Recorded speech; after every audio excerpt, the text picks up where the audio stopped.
Welcome back to the garage. Today we're going to work on a few odds and ends and such and take stock of parts and maybe do a little bit of cleaning on that engine. It sure needs it. And I'm almost ready to put everything back together.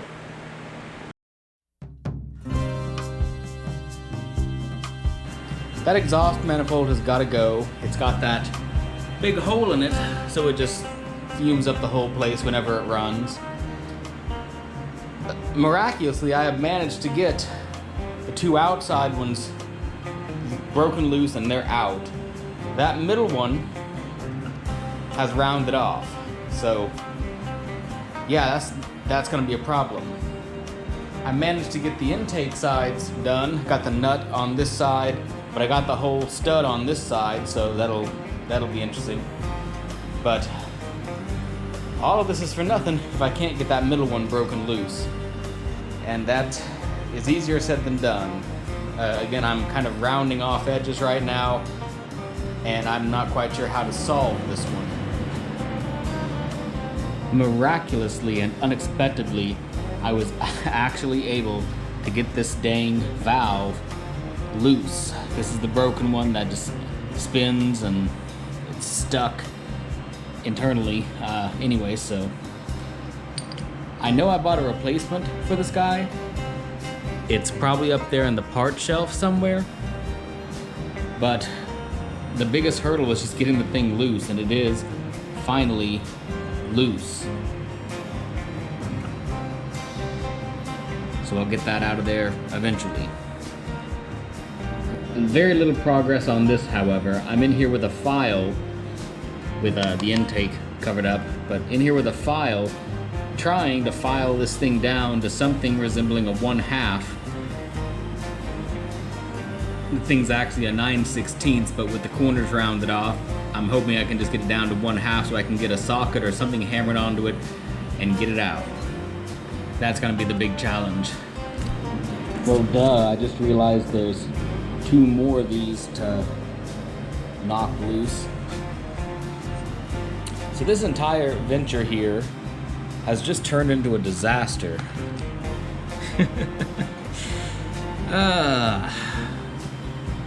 Great.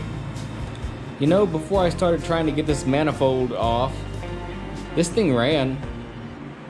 It leaked a little bit of exhaust, but it ran. There was nothing wrong with it, ish.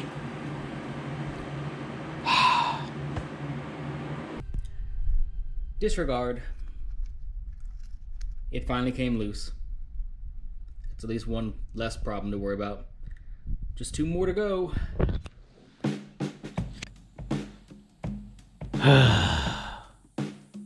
So I was doing some more blasting, and I really need to fix that air leak.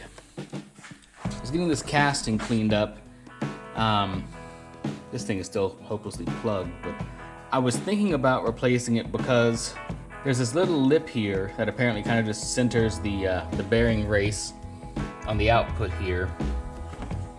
Most of it's gone, and that was always such an odd thing. How did that happen? But I was gonna go ahead and clean it up anyways. But then I started blasting and saw that. That entire tab is cracked pretty well, and that's probably how the rest of it got cracked on the inside. So that's not a good thing to find, but at least I get to go ahead and pick up a new front casting, and I'll have a complete one instead of a damaged one. So that's a setback. But at least as far as moving forward goes, I do have the gears in. Unfortunately, it is like a 1 step forward, 2 steps back kind of thing. And thanks to some poor packaging, that tooth there is just a little bit on the dinged side. I bet this thing can't focus that close, but yeah, it's pretty rough. And I already kind of pieced it together just to test it, and it will not mesh. I'm gonna send that back and hopefully get a replacement in. I don't know how long that'll take, but with any luck, I'll actually have a full gear set. But this thing's just been one setback after another. The transfer case, unfortunately, is just a little bit sidelined for now until I can get just 2 more parts in. I need a new speedometer gear because this thing is worn the heck out. I need the new driven gear, which it's actually been so long since I've been out here working on this thing that I don't know where I put the thing. That's not good. Oh, there it is. But I do have a couple new gears in. They're Omics, but they are heat treated. I kind of tested the hardness. They should do. I've actually got all of them now. And finally, at long last, I have a sliding gear that isn't absolutely destroyed from shipping. This was an adventure. But the fun part, I guess, is some of the new old stock parts that I'm picking up. So I did already open this. The box was a little bit on the falling apart side, and there were a few chunks missing out of it, so I just wanted to take a look at it and make sure it was good. But this is a new old stock front bearing retainer for the Dana 18. With the temperatures that it's been lately, this stuff, I know it's supposed to be kind of a gel-ish thing, but this stuff is melted and oily and kind of a mess. Let's unwrap this guy. This is a rare treat for me because I don't know that I'll be spending a lot of the money on new old stock parts very often. Nor are there really all that many left from what I understand. It's just a supply and demand kind of thing. People have bought them all. Gee.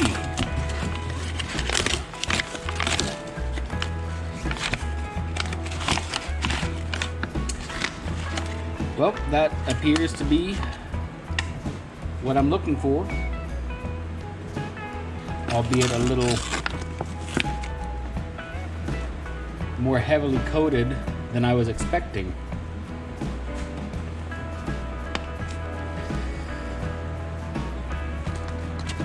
Well, this will be an adventure. I think there's metal under there. So quick story time. This is actually the second one of these I've ordered. The first one is still out there in Georgia somewhere. It was shipped via UPS and promptly lost. Tracking updates just stopped and it just vanished. FedEx delivered this one, but it had a similar delay, also in Georgia. So I was expecting this one to disappear as well. So I'm just happy to have the right part in some form to use. I did do a couple of searches already, and from what I understand, people like to clean it off with kerosene or mineral spirits. Seems like you should wipe it off first, but if I had a bucket of kerosene, that would probably make this go faster. Well, friends, I have been at this for a while. It's actually the next day.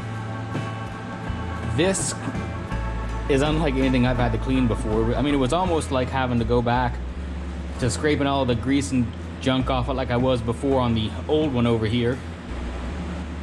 But the one thing that's worked pretty well, I mean, I've used the engine degreaser, I've used a brush. For the longest time, I just took a screwdriver and just peeled the stuff off manually. And then I got a video of this guy over in England doing the most English thing ever and just putting the kettle on and then pouring the hot water over it. And that is the one thing that's actually worked. This stuff is coming right off. So I'm gonna go get another kettle full of boiling water and pour it over this, let it soak, and then try to wipe off what's left. But that's been about the most effective thing to remove that caliber of Cosmoline. And I've got to get it all off because I got to paint this at some point. It does just melt right away. The downside to this approach is that now the entire piece is about 200-ish degrees and it's too hot to handle. I need to flip it over. Didn't quite think this one through, did I? I must say the Englishman method of putting on a kettle and then the hot water just goes right onto the part, that works pretty dang well. And then for cleanup, WD-40 method also works quite well when the Cosmoline is nice and thin. I'm still gonna be here for the better part of a day getting this thing clean. I don't know if I can even paint this. The stuff is so deep in the metal that even if I sandblast the whole thing, I don't know if I'll ever have all of the stuff out of the pores of the metal. I might just have to rock it like this on the front of the transfer case, because I don't think I can get a primer to adhere to this. It's too oily. 2 rounds later, and I think I've almost got this thing clean. But then I remembered while I'm at it, I do have these shifter shafts that are also new old stock, will need to be cleaned up. And I haven't actually opened these yet. It's neat to see all that old writing on it. July 1953 is when this was packaged. This should be in similar condition, wrapped in wax paper. Yep.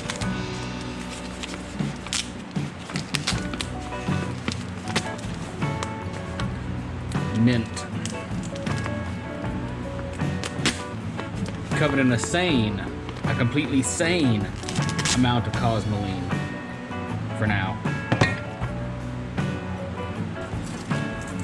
And also the other for the sliding gear.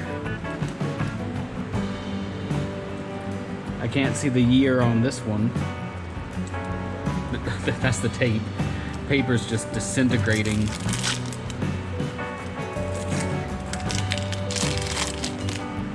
This packaging is a little bit weirder.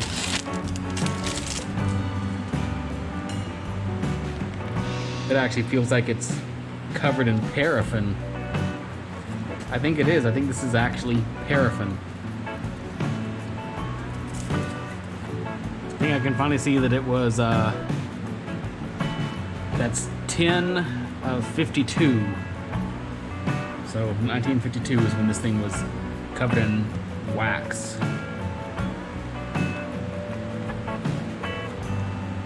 I didn't expect to have to work this hard just to get a couple new parts. There we go, finally. Hate to tear that label, but how else does one get into it? There we go.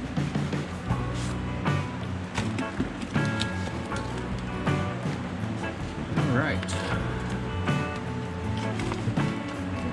Pristine as expected. And now my hands are coated in wax.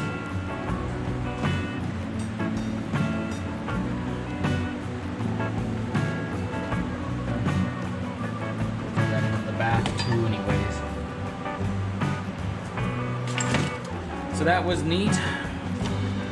Cracking into some brand new but very old parts. This water still feels like it's about 150, 160 degrees.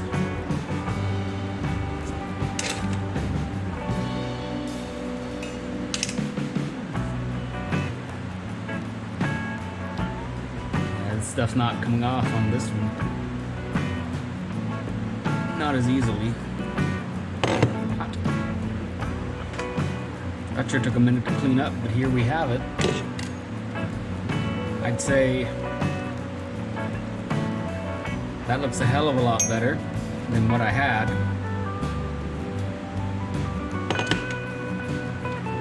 These just could not be cleaned up in a way that would seal.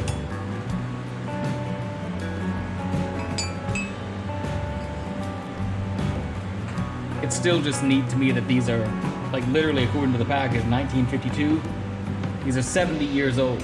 They've been in a time capsule of Cosmoline for 70 years, and here they are, brand new, perfect, and ready to go 70 years later. That's just neat to me.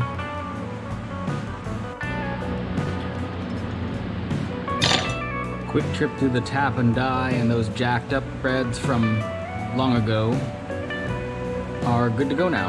Woot. At some point I'll have to get some safety wire and wire it up like it used to be, and like the other one still is. There we go.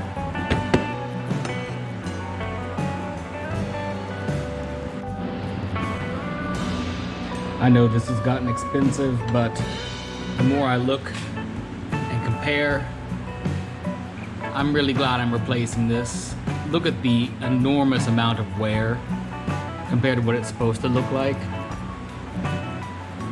Yikes.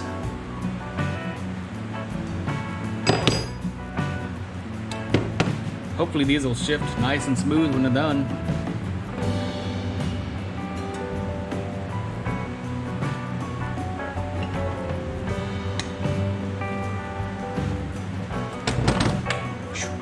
Almost dropped the brand new stuff.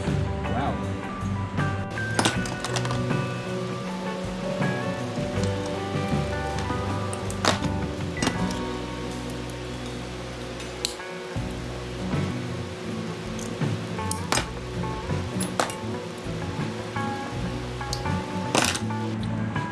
Wired up like original. Ready for another 70 years of service, hopefully.